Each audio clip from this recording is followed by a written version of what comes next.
We are Anka. Stay tuned for updated real news.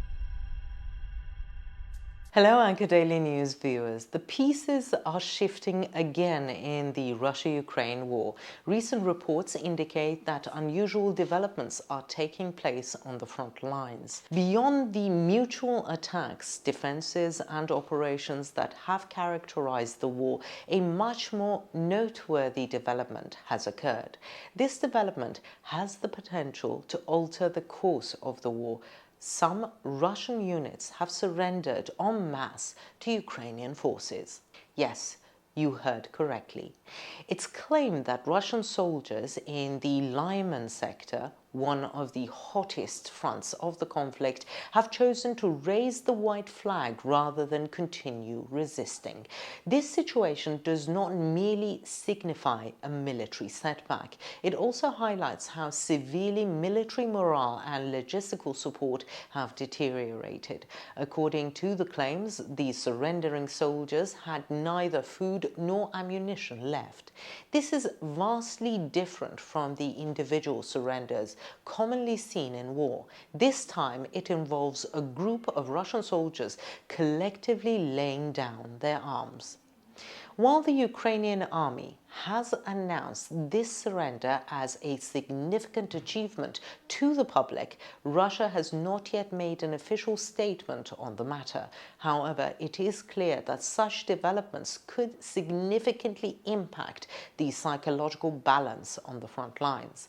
How the Russian command will manage this situation and how Ukraine will capitalize on this opportunity are already major topics of interest. In today's report, we'll delve into the background of this remarkable surrender. Which units surrendered? How and when did this happen?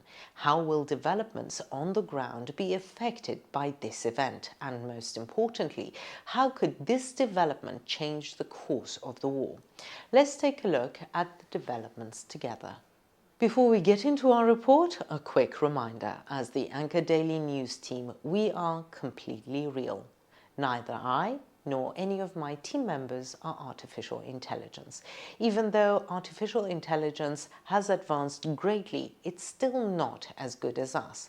By the way, don't forget to subscribe to our channel and turn on notifications so you don't miss our daily reports and explanations.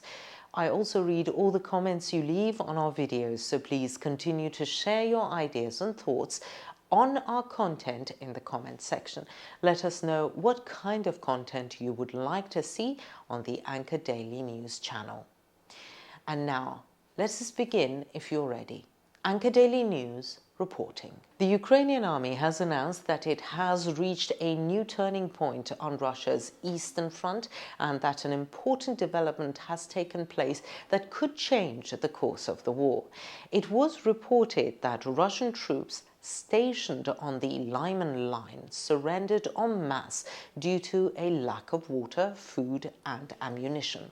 According to statements made by a soldier belonging to the Ukrainian 63rd Mechanized Brigade, Restislav Yashchishin, most Russian soldiers have completely lost their will to fight. Yashchishin said, "We no longer see them as ready for battle. They are not only physically but also mentally broken," revealing the gravity of the situation. The accounts of the Russian soldiers who surrendered reveal both the low morale on the battlefield and the collapse of the command structure. According to the soldiers, they were abandoned by their commanders and spent days waiting in their trenches without knowing what to do. When their ammunition ran out, they reserved their last few bullets for defense, and when food and water ran out, they were forced to chew on bitter plants in nature to survive. One of the surrendered soldiers described the desperate situation, saying, "In the mornings, we would chew on leaves, hoping that dew might fall on them and we could get a few drops of water." This development is not only a military failure, but also a clear indication of the extent to which the Russian army has collapsed in terms of morale, logistics, and leadership. According to Ukrainian intelligence, most of the soldiers who surrendered stated that their commanders had left the area days earlier without leaving any orders. Left to their own devices, these soldiers were tormented by uncertainty, not knowing when to flee, when to surrender, or when to fight. Even more striking was their account of the horrific punishments they'd faced if they refused to fight.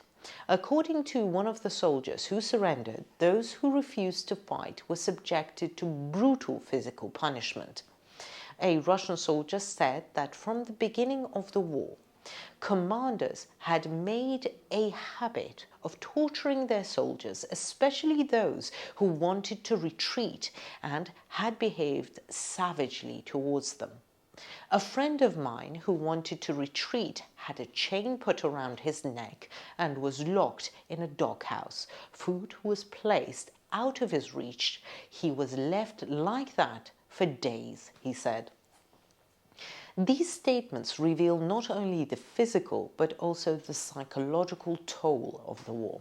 Soldiers were not only fighting the enemy but also their own commanders. It is no surprise that these soldiers, who were humiliated, punished, and even left to starve by their own leaders, no longer wanted to fight.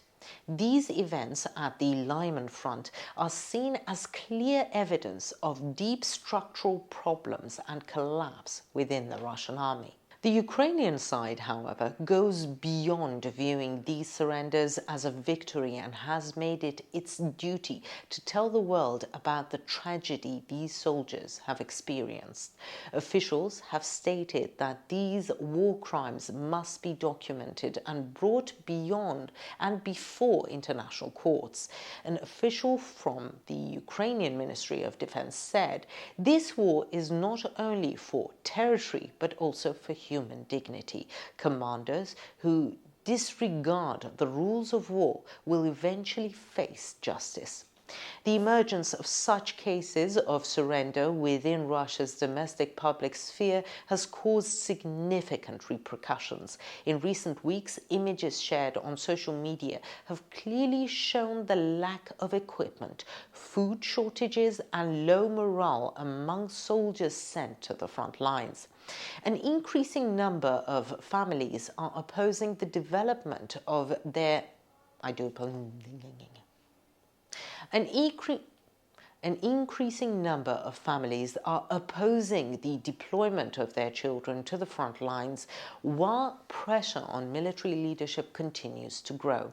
On the other hand, the Ukrainian side is determined to make good use of these developments. Based on information obtained from interrogations of surrendered soldiers, the weaknesses of Russian forces, disruptions in the chain of command, and logistical failures are being analyzed in detail. This information plays a major role in the strategic moves of the Ukrainian army.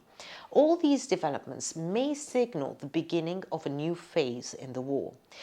The war-weary Russian army appears to be losing its influence on the battlefield amid increasing losses, declining morale, and deepening internal crises.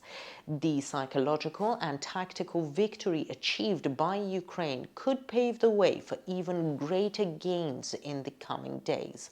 In conclusion, the surrender at the Lyman front is not only a tactical success, but also a clear indication of the Russian army's disintegration process. The accounts of the surrendering soldiers once again reveal how the war has inflicted deep wounds not only on the battlefield, but also on the human spirit. Ukraine's resistance is taking its place in history not only as a military resistance, but also as a humanitarian one. What do you think? As the Russian army's morale continues to decline, how will the international community interpret these developments? Will similar disintegrations occur on new fronts? Is it possible for Ukraine to use this momentum to achieve new gains? Share your thoughts in the comments. We read and care about your opinions.